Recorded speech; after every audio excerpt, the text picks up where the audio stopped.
Hello everybody, welcome back for StarCraft 2 action. We have another 2v2 on the menu today, and it is Trigger with Protoss Clem, Darth Clem, going up against Spirit and MaxPax. So Team Red versus Team Blue, and we've seen the journey of these teams through the bracket into this grand final best of 5 uThermal's 2v2 circuit, January edition. And what we've seen from MaxPax and Spirit is very interesting. Spirit has been the heart of their economy, whereas MaxPax has been their war chief, has been making sure to do all of the micro and the production of most of their heavy-hitting army compositions. Spirit usually goes for a couple Reapers, expands, gets a couple siege tanks, maybe a dropship with some bio, but is ready to feed MaxPax the moolah, the money that he needs. MaxPax, on the other hand, makes sure that he has the production capabilities to use that money if needed. So if they get rushed early, MaxPax will make a couple extra gateways, like 6 gates off of 1.5 bases. And Spirit will be giving him the money to produce out of all of those gateways. And MaxPax will make sure that he has the tech that will make his units more valuable than Spirit's units, for example. Which is pretty interesting. On the other hand, we have Trigger and Clem, where Clem usually started playing Terran in the series, and then every series we cast with Clem and Trigger, Clem would switch to Protoss after they lose once. And their style is more akin to trying to better player the opponents. They play more like 2 1v1 players together. Both try to get early units and just aggress on their opponents. When Clem plays Terran, he does kind of take an early 3rd command center, which not every Terran does in 2v2. And Trigger just plays the gateway Protoss mostly. But usually we also see Clem really favoring the blink, whereas Trigger will get a Stargate to try and get an Oracle out. Because of course in 2v2, if you get one Oracle on the field, this Terran has to protect his SCVs, this Protoss has to protect her probes, and the one Oracle just has a lot more impact than, for example, in a 1v1 game, because both players have to defend against it.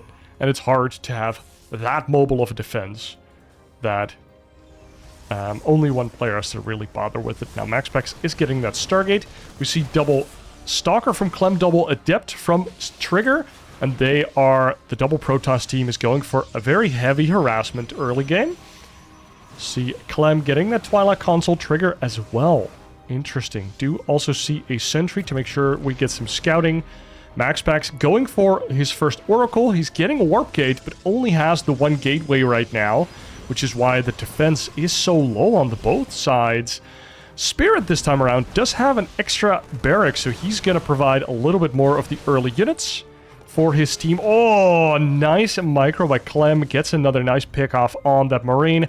But here comes the first siege tank for Team Blue. Siege tank's very good in 2v2, because splash damage is good when there are more units on the field, which in 2v2, there's twice the amount of units than there would be in a 1v1, maybe even more, because one unit kind of gathers a double response, as I explained slightly earlier.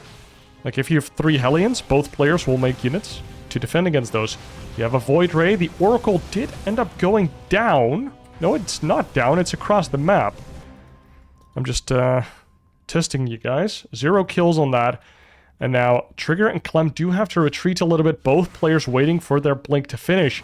But also both players do have their expansions. Another Stalker did go down there. I wonder if both players are microing themselves or if one player is controlling. It looks like both players are controlling their own units.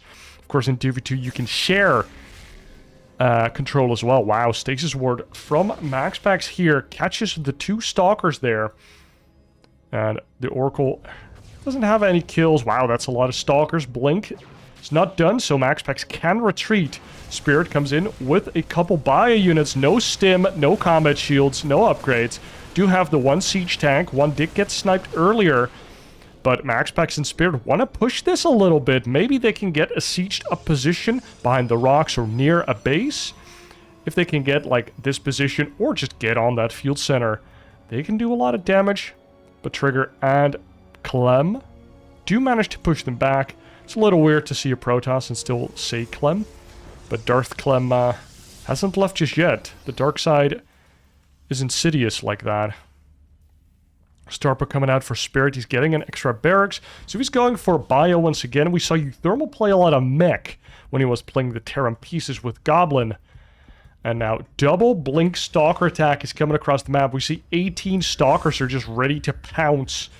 And a third base for MaxPax. Can that be defended? Nice stasis ward there. Hits a lot of units from Clem. Wasn't quite paying attention. Trigger throws down the one cute force field that doesn't do anything at all. 2 siege tanks running towards these stasis up stalkers. We do see one stasis ward. Trigger lets one of his stalkers get caught. Walks up with the one stalker. Doesn't want to get blasted by siege tanks he can't see. Now he gets in. Gets an SCV, gets a Marine, he's gonna get some value. These stalkers that were on stasis did get hit, but blinked out instantaneously. Stalker gets killed by Trigger as well, and Trigger does go for a recall.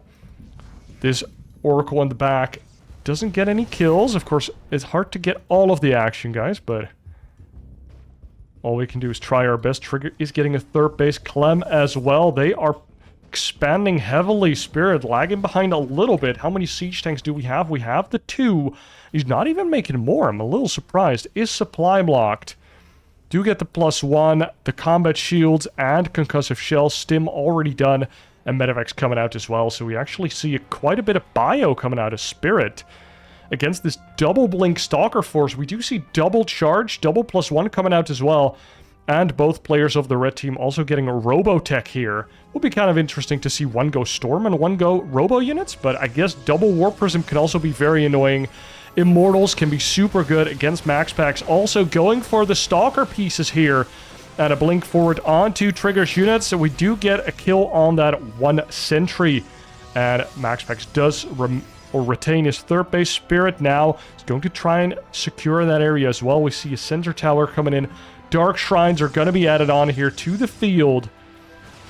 And wow, these clumps of stalkers, just 15-ish stalkers out of both players, just running around trying to get something done. And the good thing about the Blink Stalker packs is that when the armies are split, you can both blunk on top of the opponent's units. And then you can take a 2v1 fight. So even though stalkers aren't like the best unit, you know, cost and how fast they attack, etc. They are so mobile that you can really pick your fights. And that's what we've been seeing from Clem and Trigger, and now we see some charge slots being added in here as well. This Warp Prism from Clem's flying in. He has his Dark Templar Shrine almost finished. We see Colossi being added on here by Clem, or by Trigger. We see the Colossus range coming out, +1 about to finish. Spirit does have a turret here, but Clem is not deterred, just flies on in. Keeps his Warp Prism in range of the turret just to make sure it dies. And now at the front, they also try to bust, but look at that. Siege tanks with a bunch of units in front are pretty hard to bust. Fourth base for MaxPax has finished up. Third base for Spirit is done. Could take a fourth and try and make that a planetary to really solidify that position. Clem is taking a fourth base as well. Trigger has his fourth base. And let's look at what the unit comps are doing. We see Colossus being added for Trigger. Colossus being added for Clem. Double Colossus. That is crazy. You would somehow expect that one of them just kind of goes into Disruptor then, but they are just doubling down. Want to hit that critical mass of Colossus ASAP. If both players have like 2 to 3 Colossus, that's a lot of splash damage coming out of those Colossus, and the Marines are not going to like that. The Zealots are not going to like that. And if the Zealots evaporate too fast, then what is the front line really for MaxPax and Spirit if the Zealots and the Marines just die instantly? Okay, Clem is going to go for another flyby, but there is a Viking here for Spirit. Nice job, Spirit, going for a drop here as well. MaxPax going for a drop with DTs here as well. But Trigger goes behind this base. Looks a little bit like Abyssal Reef with Oh, big recall here from Trigger as well. Wants to protect his 3rd base from a potential drop. 5th base did get cancelled. So, wow. Spirit doing a lot of work there. Cancels a base and also forces a recall away from MaxPax's 4th base. And both teams are a little bit more passive now, seeing that both sides can't really break through. MaxPax runs in with another DT. Let's see if we have any big worker losses. Nothing that we weren't aware of. Trigger did lose a bunch of probes at some point.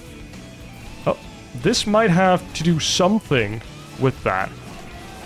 Bunch of zealots in the main and now at the front. Wow, Spirit getting a really cool position with the siege tanks just shelling down on those opponents' Protoss units. We do have the 1 disruptor now in the mix with 3 Colossi in total. Not even that many Colossi with how many bases they have. But both players are playing that low gas gateway into Robo style. Clem and Trigger can't really get into this area. Maybe they can take a 2v1 fight onto MaxPax, but Trigger does have to forfeit his 4th base there. Spirit walks in with a bunch of bio with the Ghost. They have the EMP, and MaxPax on his side of the pond also has Colossus of his own. And now Clem, oh no, is going to lose his 3rd base, or, well, let's call it the 4th base, to this army that now has a really critical position.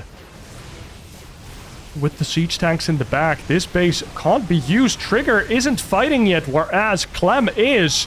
And that is a little bit disjointed. A lot of units from Clem and Trigger have been destroyed, just melting away. And the siege tanks in the back just doing the damage. The bio in the front making sure that any of the chaff running in gets annihilated right away. And we do see a nice disruptor hit in the front there, but this just looks to be too good for MaxPax. They are fighting away from the tanks now, so maybe Team Red can hold on here. We do still have these Colossi beaming away. Charge Zealots coming in. This 4th base still alive. Charge Zealots now getting on top of the siege tanks as well.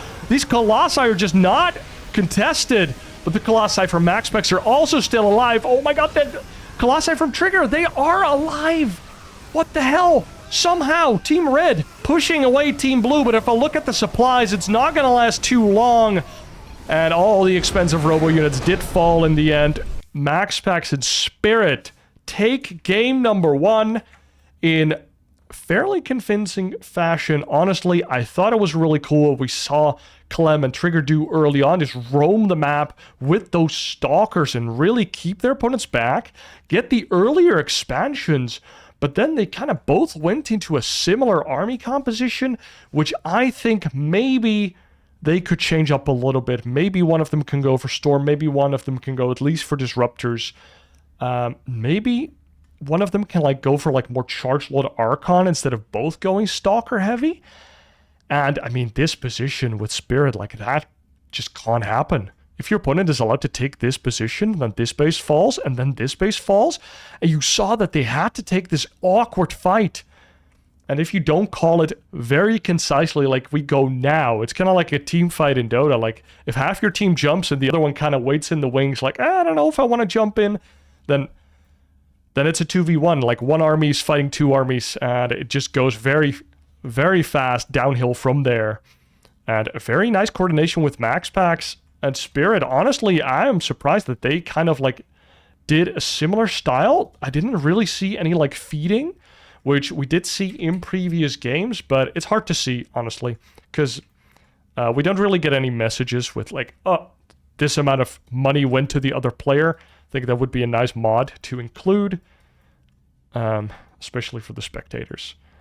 But that was pretty convincing by MaxPax Spirit. Let's see what happens. Game number 2. And for game number 2, we load up into Undercurrent with Spirit and MaxPax taking the game number 1. First game versus Clem and Trigger. And Clem trying to channel a little bit of the, what is it, the light side, the good side, not the dark side, the Jedi? I don't know. Trying to go back to being Anakin. And picks Terran for game number 2, so maybe they want to replicate a little bit of that Spirit MaxPax magic that we saw in game number 1. Both players just playing a complementary composition.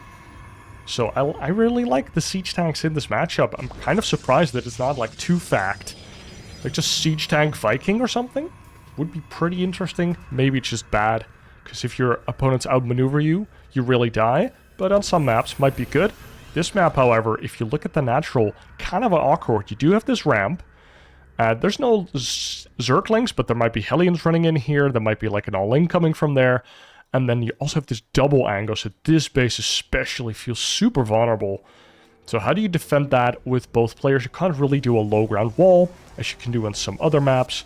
But we do see high ground wall coming out from the players, making sure that their opponents can't really get any scouting done.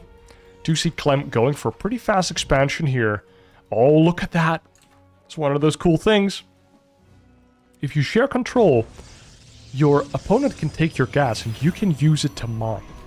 Which is cool, because Protoss gases cost just as many as Terran refineries, but they don't take a worker to build. This SCV doesn't have to stay there and build it. A probe just goes away. So this actually boosts your Terran buddy's economy a little, because he doesn't have to waste an SCV's mining time. Plus, he can use that money for something else. Also doesn't have to make a refinery, so this CC way earlier than it usually is. And, oh, there is a Reaper on the map. Did find that probe that kind of ran in to try and get some scouting done. Now we do see that Spirit MaxPax did see the back base. I guess that's why it's okay that this base is a little open, because the back base does exist. It's not golden. The golden minerals are in the middle of the map, which is kind of understandable. If you rush it, you just get harassed from the top.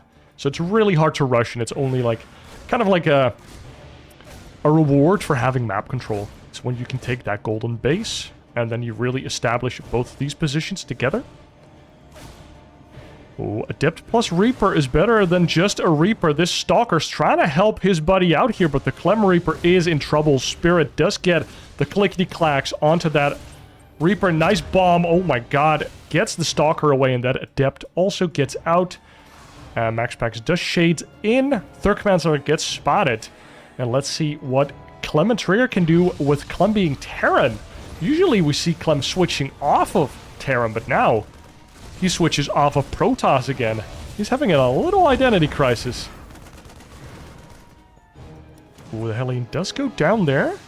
Adept gets into the mineral line. There's some crazy back and forth happening here. A lot of units early on in 2v2, of course. Oh, Adept tries to hit that Marine twice, but doesn't quite get it done. We do see, oh my lord. 1, 2, 3, 4 Stargates on the map. MaxPax is asking Mr. Spirit to give him a little cash money in the bank. And Spirit throws down more gases, and it looks like he's going mech, but no, he's going... How do you say? Going full econ. But he's just going to be basically MaxPax's trust fund. And Maxi Paxi is going to build a lot of Phoenix here. Even getting the +1 to try and win the Phoenix War if it happens. Which it's not. Trigger's going for the blink. Clem is not going to have a lot of units early on. I just really like these small things. Where you, like, as the Protoss, you take the geyser of your teammate. Really cool. And we have 3 gateways for the Protoss here. Now we do see the Phoenix on the map. We do have a Cyclone, we have a couple Stalkers, and we have Blink coming up. So Trigger and Clem, maybe they can hold on, but this is going to be a lot of Phoenix, dude. 4 at a time.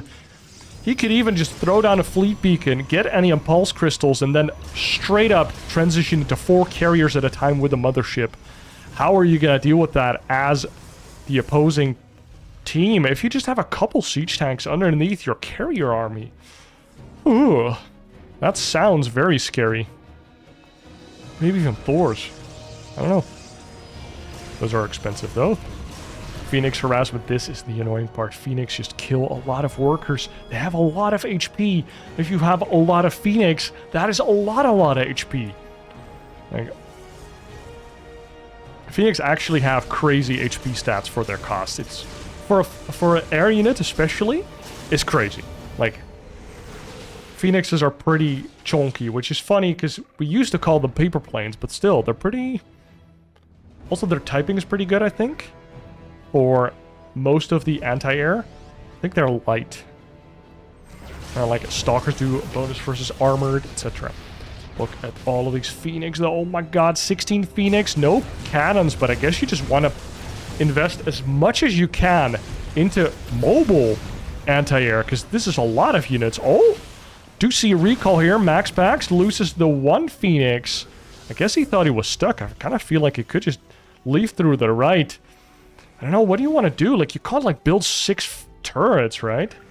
So many minerals. You need the minerals to replenish all of your workers. Let's see how many workers were lost. 20 probes and 1 SCV. So Trigger being specifically targeted here in game number 2. We do see it in the supply a little bit. Clem and Trigger are now moving across the map. MaxPax has all of the army supply. And so what do we have as a ground army? Spirit has 2 of 3 siege tanks and a little bit of a marine force. No bunkers here, and a blink forward of Trigger. So decisive. Gets rid of the 1, gets rid of the 2, and the 3 siege tanks. And that just busts wide open the position of MaxPax and Spirit. And the hubris of MaxPax and Spirit coming out here is going for the fleet beacon, just making more Phoenix, thinking that that would be okay. But no, it's not. Clem and Trigger just knock on the door, walk into your field center, shut down the 3rd of MaxPax, and now the 2nd base of Spirit is also being shut down. A factory and a siege tank getting shut down. And that means that Spirit's only expansion is going to go down. The Phoenix do try to engage, but it's not enough. MaxPax calls the G to the G, and Spirit and MaxPax do lose game number 2 here. Oh, it's not quite done. And wow, Trigger and Clem, very decisive. Game number 2, putting it a 1-1, or bringing it to a 1-1. Clem even taking this gold base, which is a very nice adaptation. Like, yes, Phoenix are gonna kill all of your workers, but what is not gonna happen is that they're gonna kill buildings. And Spirit is not going to have anything that he wants to move out with. So you can aggressively expand. So taking this gold base over the blue bases is genius. Or at least a great adaptation. And, of course, Clem going for that early 3rd CC, making just a lot of units. And they just bust through the front. Trigger, even though he got harassed a lot, did have enough of an economy in the end to have like a decent amount of stalkers, and they just bust through the front. Really nice job. I mean, that just says it all. The Phoenix were not in position. 1 blink, 1, 2, 3 siege tanks dead. No bunker, no extra siege tanks, no ground units from MaxPax, and the 4 Stargate Phoenix. What I think is that they were kind of expecting Clem Trigger to go for a Phoenix-centered strategy as well because of the back base. And so what MaxPax and Spirit did is like, okay, we're going to double down, we're going to hard counter. Usually it's 3 Stargate, we go for 4 of them. And we also saw +1 air attack for that, which I think +1 armor is considered better, but half of their armor is shields, and +1 attack helps with killing ground units as well that you lift, and you're gonna lift a lot of them. So I like the +1 personally. Also helps the carrier transition after that. But I think with all the scouting that they had, and they did have scouting, maybe MaxPax should have made like 1 round of Void Rays, maybe 2. And if you're in position with your Phoenix and you have like 4 Void Rays and 4 more coming out, you have like a shield battery, and maybe the bunker is done, then I could see it. I could see them hold. But enough rambling about game number 2. That was pretty cool. We have a game number 3 coming up. And for game number 3, we load up into Rohana. Which is not the Rohirrim, but the Rohana. With Clem and Trigger taking game number 2. This is now a series. I am very glad to see that they are not going to get 3-0'd by Spirit and MaxPax, just kind of Phoenix feeding them out of the game. Instead, they just pounce on their opportunity, reading correctly that there is some weakness there. Now, Rohana's a pretty cool map. You do have individual ramps, so very early rushes are pretty strong. Then you do have a shared natural area with a wallable area. This is wallable, but I think only versus Zerg you consider it. like Zerg Terran or something, because of the Zergling Hellion prevalence. I think that walling this would be nice. And then I think these corner bases are cool, which are kind of like together with this Zelnaga. So if you take the Zelnaga, you kind of get those bases for free. And it also helps you defend these other bases. So taking this Zelnaga, like for MaxPax Spirit, taking this one, and for Clem Trigger, taking this one, it really helps them split the map. Doesn't happen that often in 2v2, but late game 2v2 is kind of cool. It doesn't involve millions and millions of carriers, but if it's more of a stalemate, you carry your carrier, it's kind of cool again, because then you need to see some moves, you know? It's kind of like MAD, the mutually assured destruction. You both have the nuclear weapons, you both have the carrier ball. But what do you both do? If you attack, you probably lose because your opponent has like a million turrets and shield batteries and cannons and High Templar and whatever beneath it. So then it's like a Cold War scenario. Clem with the Terran pieces once again. Trying to convert back to being a good boy, and let's see what happens here. Trigger does go with the blue color, a little annoying, but we're still going to call him Team Red versus Team Blue-ish. And let's see what both players saw. We did see that Clem and Trigger did see that there's one expansion, and indeed there is no second expansion for MaxPax. Oh my. Oh, there is, and Spirit actually takes his base over here. Wow. Very forward. It's not really a ninja base, but it's an interesting position. Maybe just completely confusing his opponent. This is a pretty tight area for a 2v2. Nice bunker here by Clem. Just the one unit in there, making all the difference. Third command center going down for Clem as well. And we do not have a third command center for Spirit. He is going for a tech lab on his factory. And Hellion Reaper in the front. And notice that I'm missing a little bit of the early action to try and figure out what's going on. Blink going up for Trigger. And MaxPax also... Oh no, what? Who? Yeah, MaxPax also going for the Blink. So the Protoss players doing the same thing. Clem getting a third base, getting a Cyclone, and going for a second barracks. Spirit hasn't started a unit from his factories yet. Hasn't started a starport either. Is going for a third refinery. So is he going for like a TVT-esque build, or is he going to feed his ally? I think he is going to feed again. Because we see two more gateways coming in. He already has the one, like 1, 2, 3, 4, 5, 6 gateways. And a third base. 7 gateways, so this is just going to be a lot of stalkers. And MaxPax is going to have slightly earlier blink. Maybe it's enough if you just blink on top of your opponent. The Terran from Clem over here doesn't have that many units. These Reapers find a nice little cliff here, trying to get some damage done. But can't quite get it done. Clem has the Marines. Do we have Stim? We do not. Stim is not even started. And MaxPax already putting some stalkers on the map. Blinks in and does get the one Cyclone. And already has more stalkers than his opponent or the opposing Protoss. We even see a Dark Shrine behind this. MaxiPaxi's getting all of the money. MaxPax is just rich beyond belief. Spirit is happy to provide. He is the provider, wow. Yeah, almost all of his supplies, his workers, and MaxPax is just 2v1ing it up. Do see an Immortal here for Trigger, trying to hold on against this big Protoss ball with the Blink Stalkers. I don't know if MaxPax could have afforded getting +1 here, and if it's even good. But that is just something that I would try to greed for here. Oh, these Stalkers try to get nice exchanges, but with the Immortal in tow, it's a little different or difficult for MaxPax to do so. Is going to get his Forge now, is going to get a Robo. We see a little bit of a transition. Spirit getting some barracks as well. Has his 2 bases saturated, is going to get some siege tanks, and maybe MaxPax can make some magic happen. It's very hard for Trigger and Clem to leave their base at least. Okay, the Immortal gets triggered, then the Blunk. 2 Immortals get clicked down, and now Clem gets into the fight. But then, that's the moment that MaxPax's like, okay, let me just leave. I have an army that's like 1.5 an army, because he has all Spirit's money for a little bit. So MaxPax has a way inflated army, and then if he gets to fight only Trigger, that is very likely to be a good fight. Now we do see Dark Templar walking into the bases. I don't know if you get faster warpins with this pylon on Trigger. Probably not.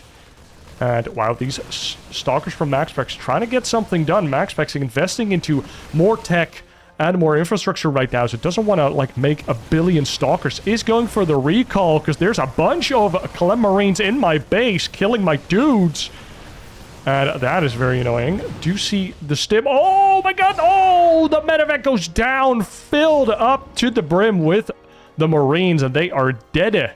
And now the Dark Templar are running through the bases, wreaking havoc. The main base doesn't even have any probes anymore.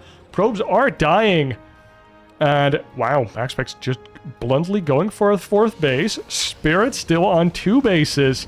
He's just kind of defending his own pocket. He's like, okay, I'm just going to make sure that MaxPax can do his thing.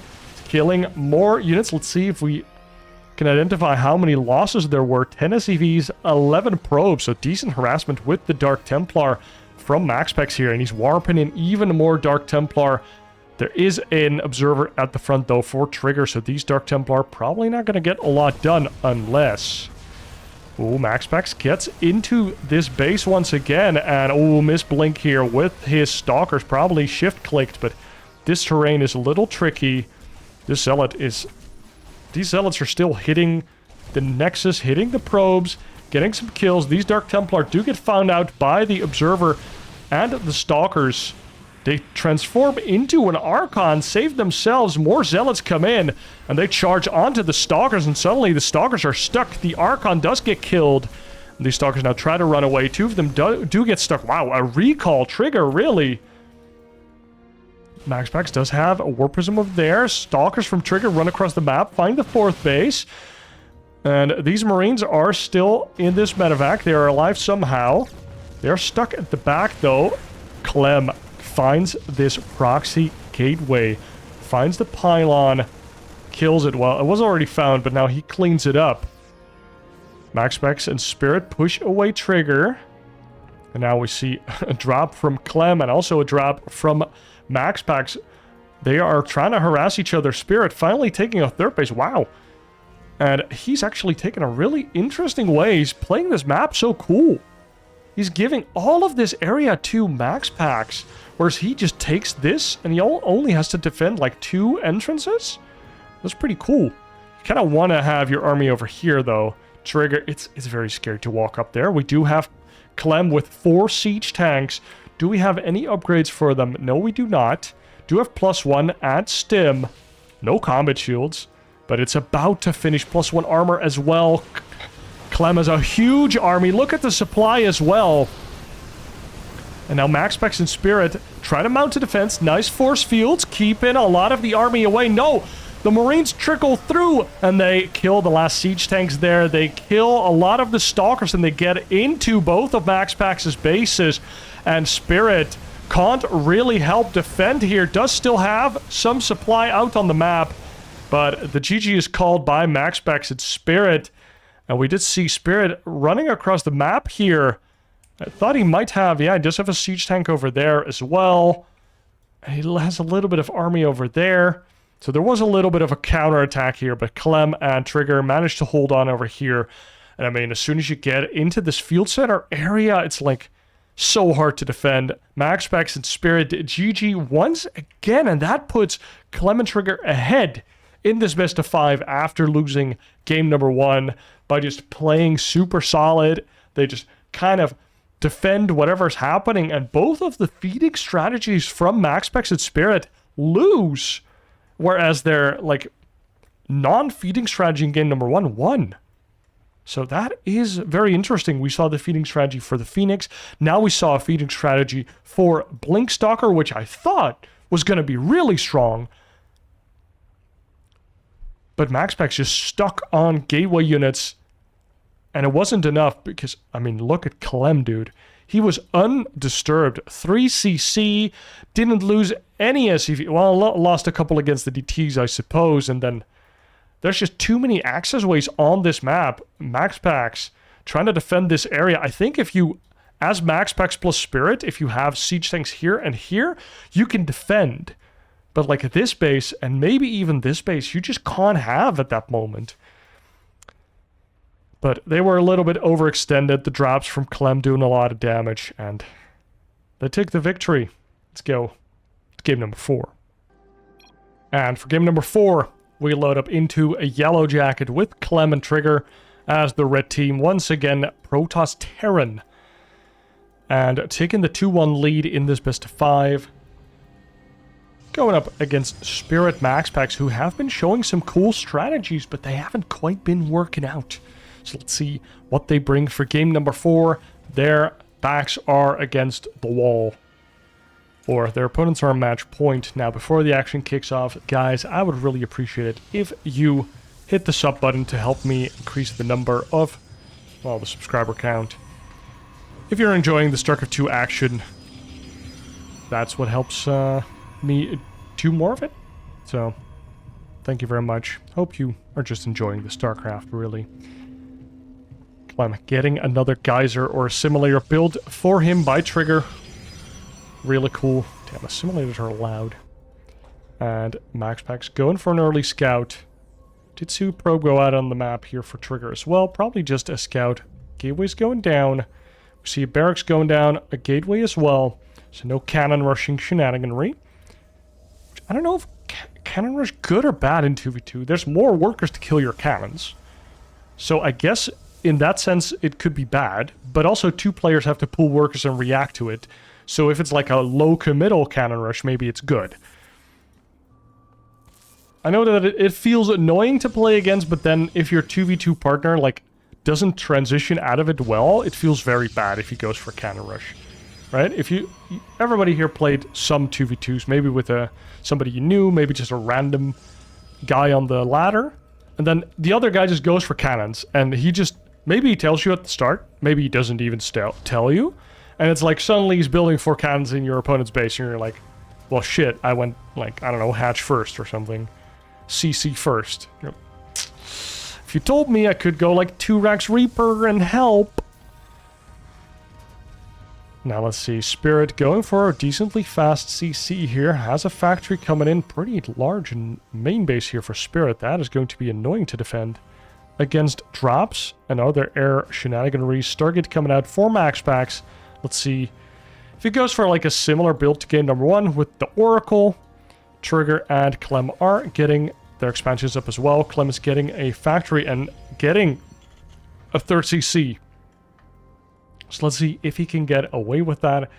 Do see a Wasp here, which probably Yellowjacket. Huh? Ooh, Reaper against Reaper action, but the Adept and the Reaper kill the Reaper, but the Reaper and the Adept kill the Adept. I kind of feel like clicking the Adept is better if you know that you can get the Adept, but that is hard to do. And this Adept from Trigger, oh, did end up shading in. Now does end up dying for that. And that means that, yeah, Adept and Reaper dead for Clem and Trigger, whereas only an Adept for MaxPax has been lost. Dude, Clem Reaper being the first unit to die is very weird. You're used to 1v1 Clem? Like, wow. That doesn't happen all that often. Cyclone coming out for Clem as well. Does like that early Cyclone, especially versus Protoss Terran. I guess that's pretty good. Against Zerg, might still be okay to like find Overlords and stuff. But if there is like Zerglings coming, the Cyclone doesn't feel that good. MaxPax does get 1 kill on the Marines. This Reaper tries to get something, but doesn't get too much. Blink is coming out for Trigger. Whereas MaxPax got that Oracle, is now going for Blink. This Oracle finds the Adept, chooses to ignore it, throws a Revelation down, goes for a Stasis Ward, thinks he doesn't have the time to double shot down probes with that shield battery in the mineral line. Doesn't go to the main, finds more Stalkers, and this Oracle actually doesn't get that much damage done. Do see an Adept here in the natural, Reaper in the main, but not a lot of hits, just a lot of scouting. And the blink has been confirmed, or at least, well, they see the Twilight and they see multiple Stalkers. That kind of confirms blink for most players. A Forge coming up for MaxPax, getting more gateways and is transitioning into blink himself. Just wants to get that mobile army. And we see more barracks and a third CC for Spirit this time around. We saw one tech lab and goes for double reactor and one tech lab for Spirit here. So probably going to see a big bio bowl with Stim and then maybe go for an attack. That would be pretty cool. Let's see what the units are. We see one siege tank, one cyclone, one cyclone. Marines on both sides, and the Oracle is still alive. We could see the stasis wards come into play once again, and Trigger going for a pretty ballsy third base, but MaxPax's third base is already done. But, so I guess it isn't that ballsy, but it hasn't been seen. The other, nope. They haven't seen anything. The third base now has been seen, though, by MaxPax. He's going to try and kill the shoot battery. Does have this nice stasis ward to protect himself. And Trigger walks in, eats the stasis ward, blinks in, gets a second stasis ward. We do get a little Stalker jiggle, which I think is always pretty funny. And ooh, siege tank gets a nice hit on the Stalkers from MaxPax, and actually puts a couple of them below the orange and in the red even. One Trigger Stalker is moving around the map. And Spirit is putting some supply depots here as well. Look at that. He knows, like, oh, that main base at the top there is super vulnerable. It's big, a lot of room to get dropped, and also just a lot of airspace that I can't really cover easily, not like organically. Clem does have a third base now. Spirit as well. We do see MaxPax going for a gateway on the side here. And Trigger has like a super awkward Stalker here that is going to get a couple shots on the tank before it dies. Trigger had a lot of Stalkers in stasis, but now MaxPax move commanding into the Stalkers and does get the blink out. Move commands them out. Now MaxPax has to move away. Trigger getting some nice trades here Trigger getting nice trades onto MaxPax. But the supplies are pretty equal. Charge finishing for both Protosses. 1-1 starting for both Terrans. This looks pretty equal. A lot of cannons going down for Trigger, though.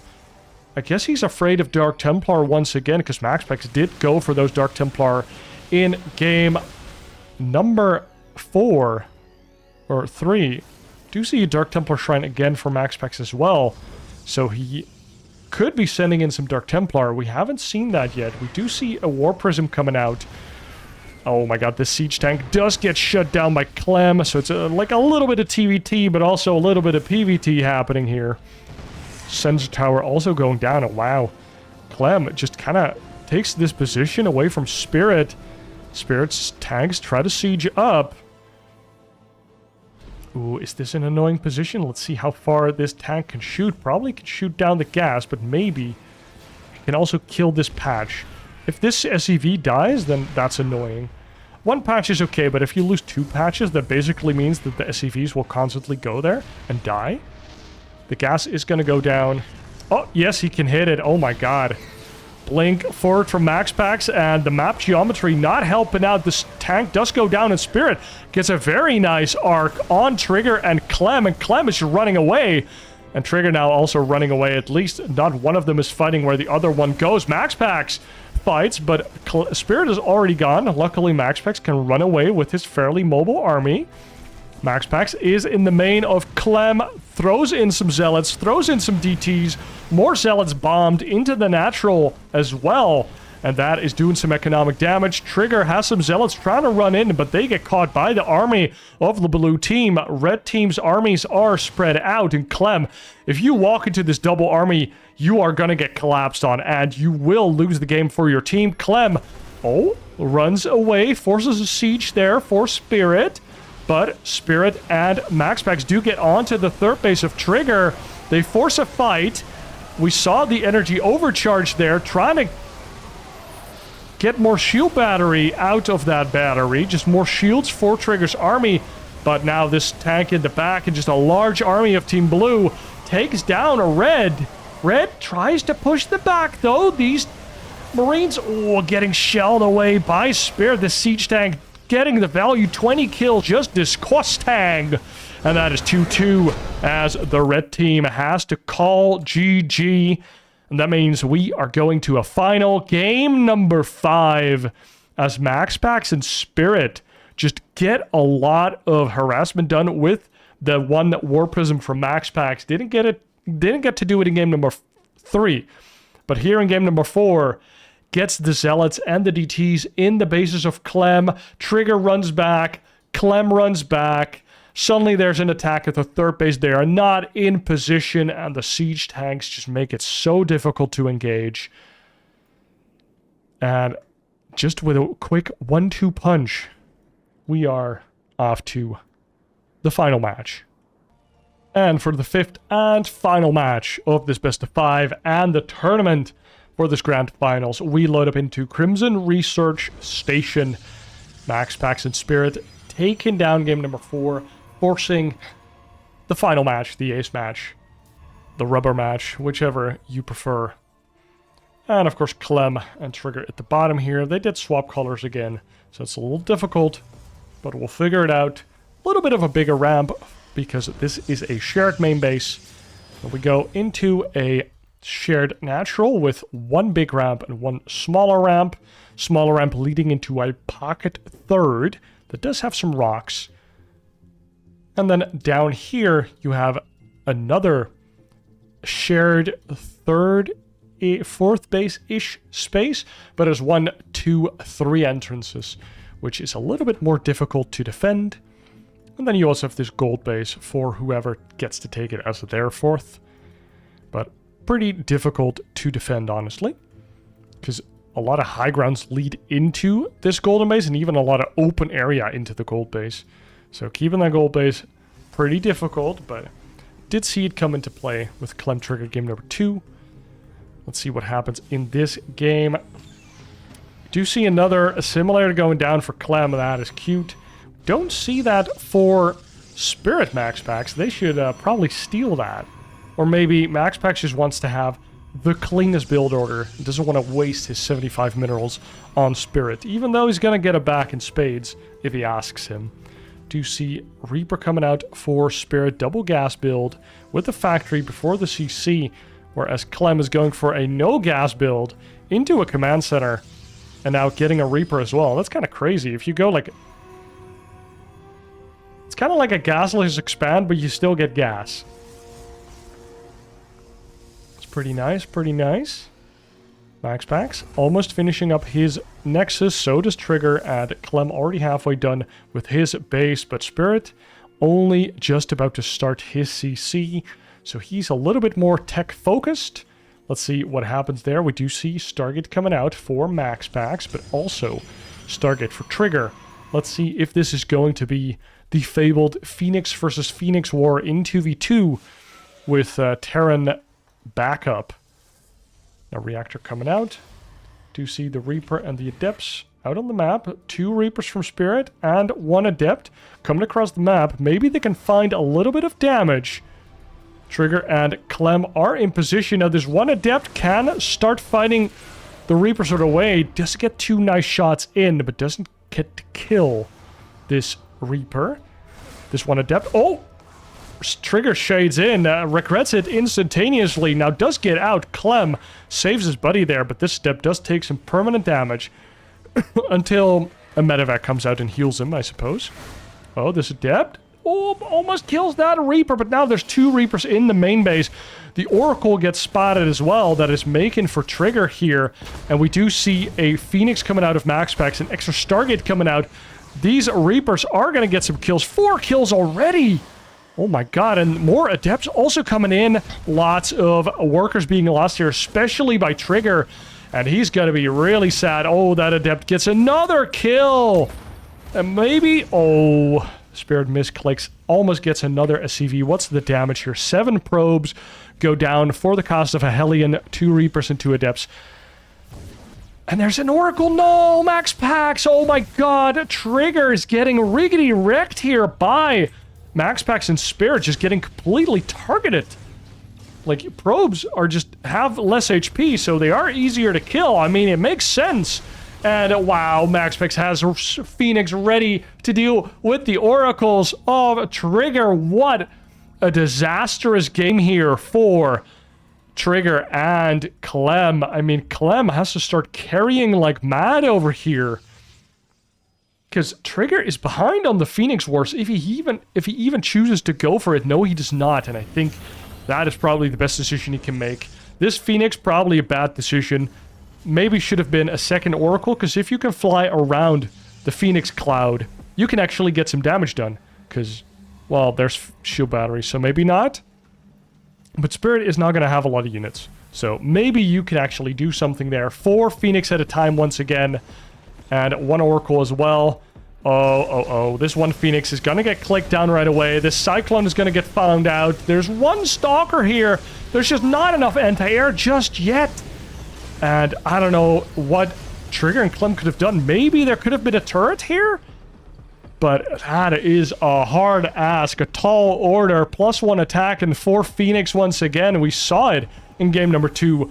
Didn't do so well, but this time around with a little bit more emphasis on heavy harassment and small slip-ups from Trigger and Clem. We see MaxPax and Spirit getting a lot of damage done. And now it's 18 probes dead and 4 SCVs versus no workers lost on the side of MaxPax and Spirit. Spirit even going for 3rd CC as well, together with MaxPax going for 3rd base. And these Phoenixes are just reigning supreme on the map, in the skies, and the terror for Trigger. Any moment, a B-2 bomber can just fly over your house and bomb it down, dude. This is not a Cold War whatsoever. And now we do see Clem put down some turrets in the mineral lines of his buddy, and the 1 turret already helps a little bit. But a little bit too late, honestly. Now that there's 18 Phoenix, turret isn't as good anymore. It's a little better if there's like 7 to 9 Phoenix. I mean, obviously, the earlier the better, because then it also has a value for longer. But now, this game is so rough. We see Fleet Beacon coming out. We do see Blink almost finished for Trigger. Does have 40 probes still, but a lot of his money is in building probes. Medivacs gets sniped as well. Those were 2 Medivacs just clicked out of the air. MaxPax, nice movement with his Phoenix. As I say that, he does lose 2 of them. 2 stimmed Marines that run underneath. This Cyclone actually buying some time to make sure that, I mean, it looks like a scouting Cyclone, but also make sure that Trigger and Clem can't do the same thing as they did in game number 2, and that is just run across the map, blink in, and kill their opponents. We have stasis wards this time around. We get cannons, more stasis wards, and we have 4 siege tanks on the map already. And Clem and Trigger do not feel comfortable enough to do that move once again. They don't want to jump across the map. But now, how many Phoenix? 16 Phoenix. Earlier carrier transition for MaxPax as well. Off of 4 Stargates. And we don't need Graviton Catapult upgrade anymore. So carriers just come out of the gate strong right away. Mothership coming out as well. And Trigger's going to lose a lot of the Stalkers here as well. He is down in the dumps, dude. He barely has anything. It does have a decent count of Stalkers, I suppose, but I mean, if you just lose 6 to 8 Stalkers there for nothing, all that he can do is support Clem. Clem going for a Doom Drop. He's like, I gotta get some damage done. And that does seem to be a Hail Mary play. If he gets it, it's pretty good. Maybe we can see Trigger go for some High Templar, try to get some feedbacks, and then straight into Archons. Get Storms, and then Archon, because Storms are pretty okay against Interceptors. Feedback is good against Phoenix. Clem does get spotted. The Doom Drop doesn't do anything. There is a lot of Stasis Wards on the map. Luckily, Stasis Wards don't last forever anymore. They're not diamonds anymore. Plus 2 air attacks coming out for MaxPax. Already has 4 carriers. As soon as he has 8, he can probably start moving across the map. If this base is taken, or the top bases are taken, he can take those out. Spirit is going to get a drop on the 4th base of Trigger. Trigger, just no chance to recover in this game. Still sub 100 supply. I mean, just barely. Now, we do see some pickups on the Phoenix, but MaxPax almost doesn't care anymore. Like, what do you pick up? You pick up some siege tanks, you kill the medevacs, and then you're kind of okay with losing the Phoenix after that. Especially if the opponent doesn't really have any anti-air. I mean, if there was a big amount of Vikings from Clem, that might be okay. Ooh, Trigger tries to walk in. They are trying to force their way into a siege line here with carriers on top. Now, Clem does rush in, clicks down the one carrier, clicks down a second one, but there is still 3 on the board. Lots of siege tanks here in the back, and look at all of these Marines trying to kill interceptors with their whole position. We do have a lot of siege tanks here. No +1 for the siege tanks, but we do have the 5 tanks. All of them are over here. And now the tanks of Clem actually shut down this base of MaxPax. That is quite nice. We do see Storm coming out for Trigger, so maybe there's some hopes. Anion Pulse Crystals coming out. 5 carriers at a time for MaxPax and Clem. That is insane. And soon they are going to have the crazy Golden Armada of the Protoss with some Ragtag Terran units underneath.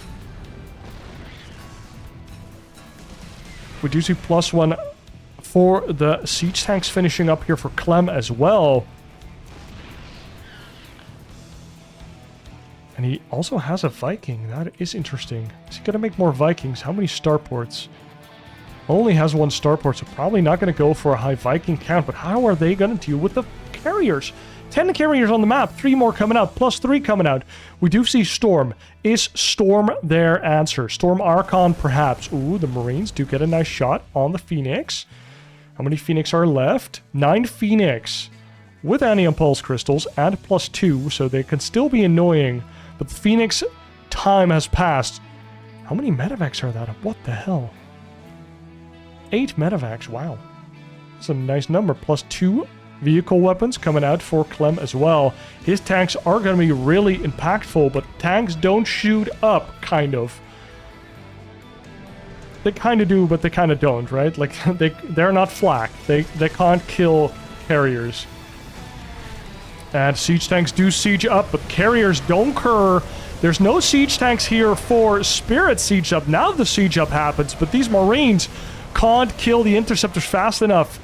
And that means that only interceptors were killed basically for that fight, and that was very cost effective. It was a 2v1. Clem was all on his own-some. Whereas lonesome is own-some.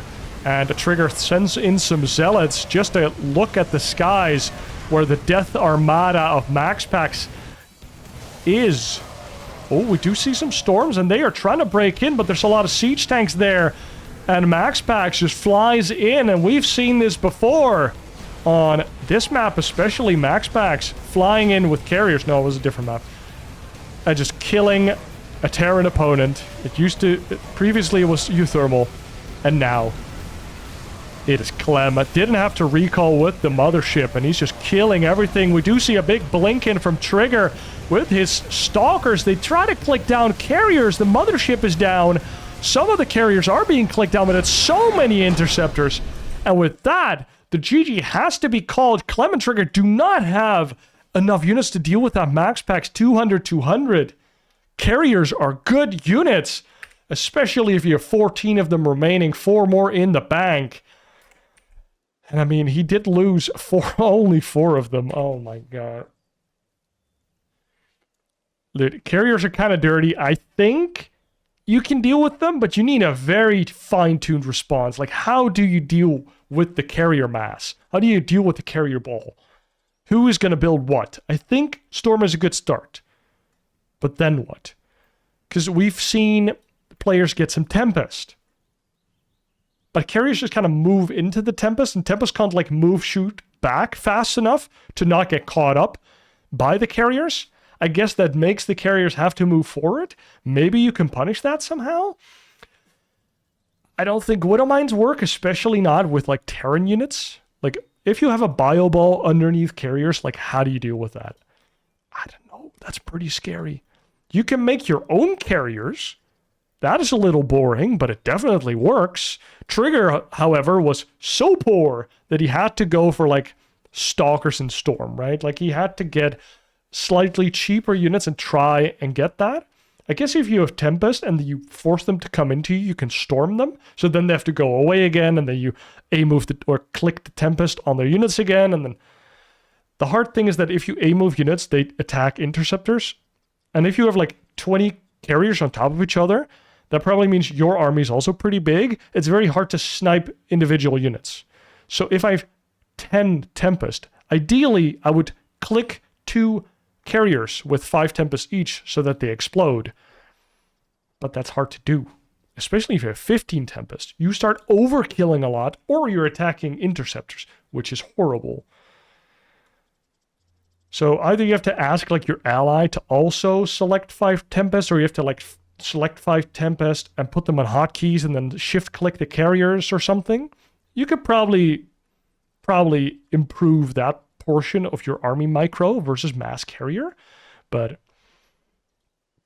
it's pretty difficult. I think the mass marine couple ghosts probably also pretty strong, but you saw that with Spirit having a couple siege tanks and a decent amount of bio and medefacts of his own, it was very difficult for Clem to stand his ground and fight, because interceptors, they aren't free, but they aren't expensive either, and they tank enough that eventually the marine block of Clem was just thinned out, and then as soon as you have to run away, the game is almost immediately over.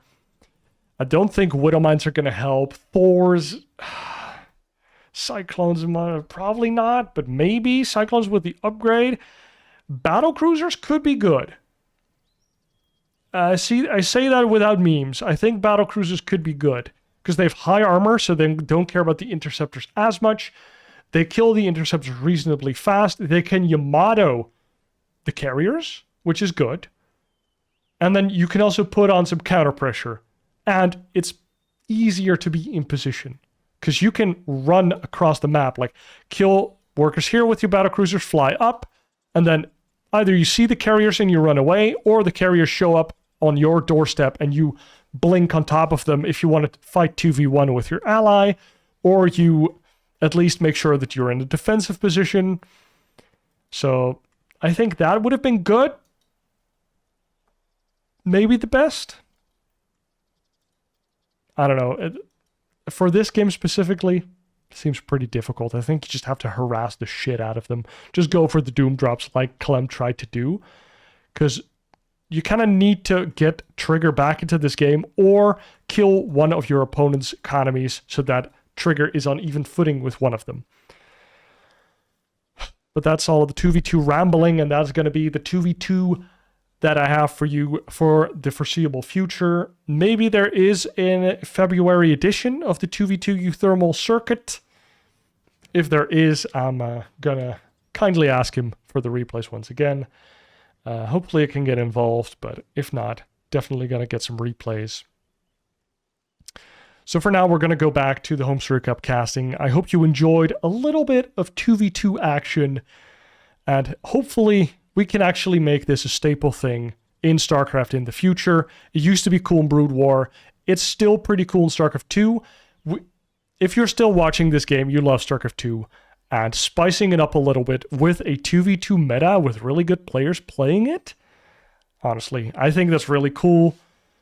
I don't know if we should balance the game around it, but maybe we can make some small tweaks. Like, I think especially with the feeding money thing, should probably be like a small cooldown on it. And of course, maybe it should announce it to the opponent's team as well. Like, opponent sent this amount of money to the other one. And the biggest thing is I think there should be a tax on it. Because basically, the other player just going max economy and then giving you the money isn't equal, right?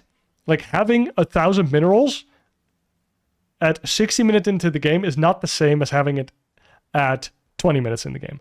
The same as in, for example, a MOBA. If you have an item or gold on a certain hero, it's not the same because some heroes scale better. And the same is true for StarCraft. So if you have money on one dude, and he gives it to the other guy, and the other guy has just been investing into upgrades and tech, so he is scaling and then you give him all that money, the money on his side, on MaxPax's side, is worth way more. Because he has upgrades, he has better infrastructure, he can make the good units. He can rush to high tech. Like for example, I play Zerg, so let's say I do a 1 base lair rush or 2 base lair. I can make Mutalisk very fast, but I had to sacrifice a bit of economy, so it's not going to be like a lot of mutas. But if my buddy just gives me a bunch of money, I can make 2 more hatcheries, and suddenly I can make 30 mutas instead of 10. And so the money on my side is worth more to me than to my buddy, because my buddy doesn't have an infrastructure to make any units, and he also saves that money not having to make the infrastructure that he can give to me. So feeding in that sense is like imbalanced, or yeah, it's worth more when you send it to the other dude.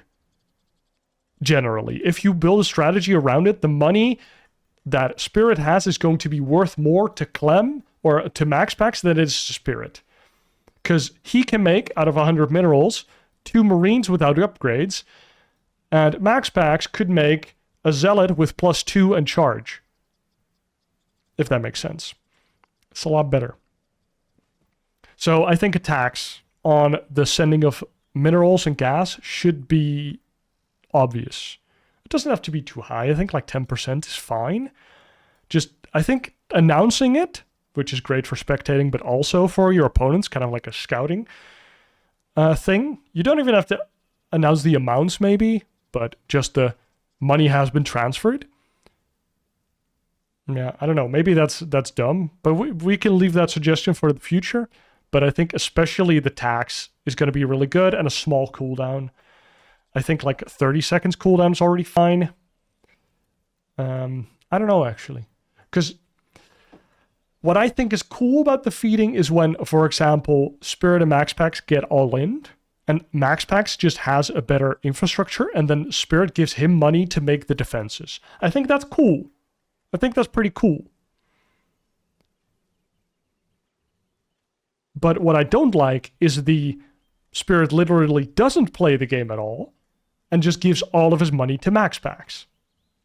So I want that to not be efficient, but I do want the defense to be efficient. So you either have to cap the amount of money you can give per time, or put a cooldown on it, which I feel like the cooldown is less useful because, like, it doesn't really matter in which increments you give the money. You can just wait slightly longer if the cooldown is longer. You just wait a little bit longer, mine some more money, and give them more money all at once. So then you'd also have to cap the amount of resources, which, meh. I think the best thing is probably to do a tax. Maybe the tax increases over time. Maybe the tax increases every time you give money. We can play around with it, I guess. But I think just a flat tax of like 10%, just an upkeep, is probably just reasonable, just for the reason that the money from the one player is worth more to the other player because he didn't have to do anything for it and can still have all the other things.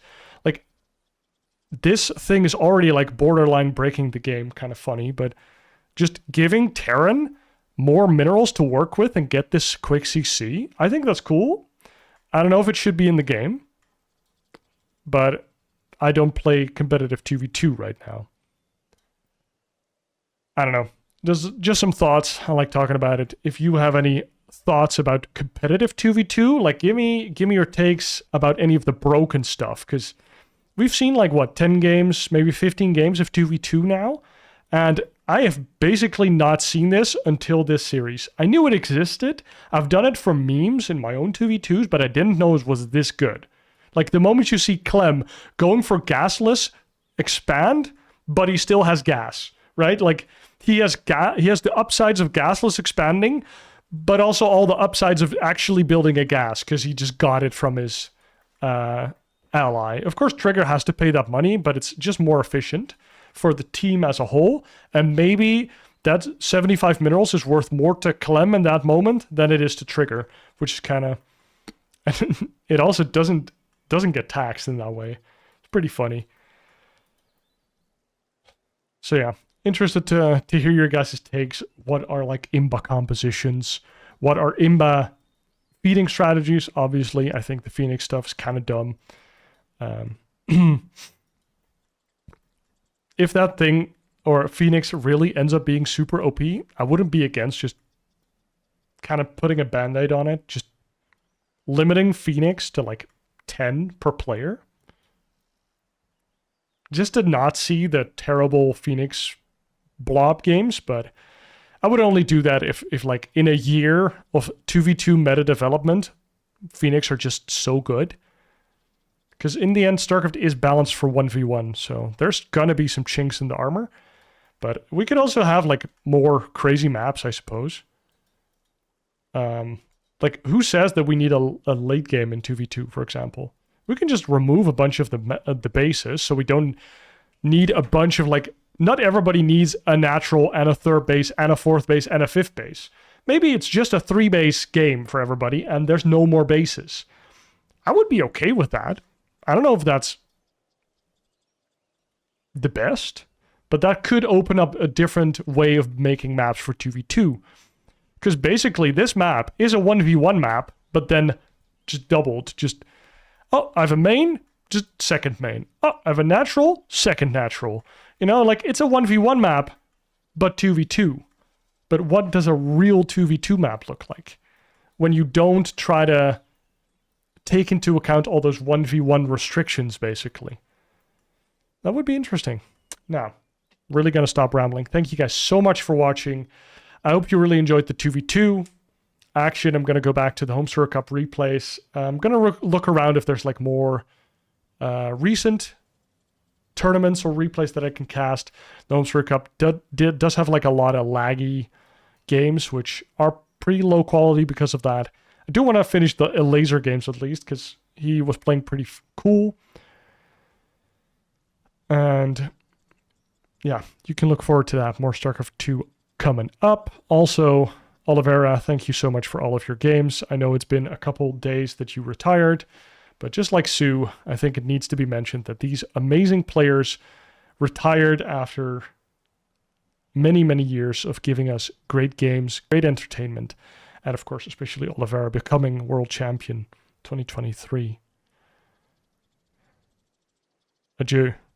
Maybe you're back, but maybe you won't be. Thank you guys for watching. Hope you enjoyed. I'll see you in the next one. Cheers. Subscribe.